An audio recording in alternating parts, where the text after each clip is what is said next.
আমি কোথায় পড়াশোনা করছি সেই বিষয় এবং আমার অবস্থান স্থান কি সব বিষয় ওলামায়ে যাচাই করেই কিন্তু আমাকে এখানে বসানো হয়েছে।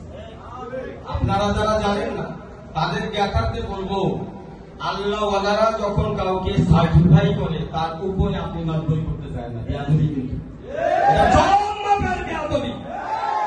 যেখানে আল্লাহ ওয়ালারা কাউকে সার্টিফাই করে দেয় তারপরে আপনি তাকে মারতে যান, আপনার মাপ ঠিক আছে কিনা আগে আপনার লুঙ্গি খুলে দেখেন, আপনার জামা খুলে দেখেন, আপনার মাপ ঠিক আছে কিনা।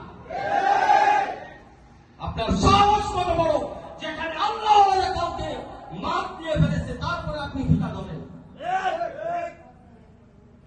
আমি এটা এই জন্য বললাম শক্তভাবে, এখানে ফুলপুরি সাহেব ওনারা আল্লাহ ওয়ালাদের জামাত, খবরদার বেয়াদবি করা যাবে না। বেয়াদবি করলে আল্লাহ পাক কিন্তু কেন দুনিয়া তো জানেই, আখিরাত তো জানে, কারণ একটা আল্লাহ ওয়ালাদের জামাত যখন কোন বিষয় এক হয় সেই তার উপরে আল্লাহ পাকের মদদ থাকে।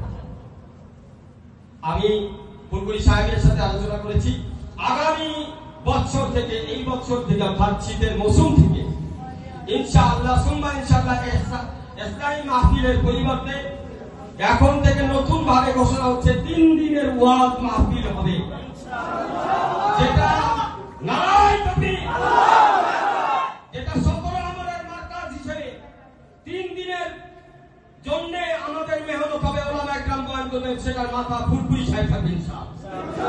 আমি এই বিষয়ে ফুলপুরি সাহেবের কাছে আজ্ঞা চাইতেছি, আপনি কিছু বলুন। ইনশাআল্লাহ এই মার্কাজের প্রসারের জন্য প্রতি বছরই তো বিভিন্ন জায়গায় ওয়াজ মাহফিল হয় না? এই ইসলামী মাহফিলের মধ্যে সমালোচনা করা সম্ভব না, কারণ একজন আলেম যদি এক একটা বিষয় নিয়ে কথা বলে, আমাদের অনেক বিষয় আছে যেগুলি শরীয়তের অনেক আইন আমাদের আমরা মানি। এই হিসাবে আমি কাউসার সাহেবের সাথে পরামর্শ করছি যে খানকাকে উদ্যোগ করে ওয়াজ মাহফিলের ছিল না, 3 দিন থেকে একটা তাফসীর মাহফিল হবে, বিষয় ভিত্তিক তাফসীর হবে, একজন আলেমকে একটা বিষয় দেওয়া হবে, বিষয় ভিত্তিক তাফসীর হবে। তাফসীর হওয়া এটার জন্য ব্যয়বহুলের দরকার আছে না? আমরা কি সকলে সহযোগিতা করবো কিনা? বায়ানগুলোর ভিতরে অর্থাৎ শ্রীপুরের মধ্যে আমার একটা তাফসীর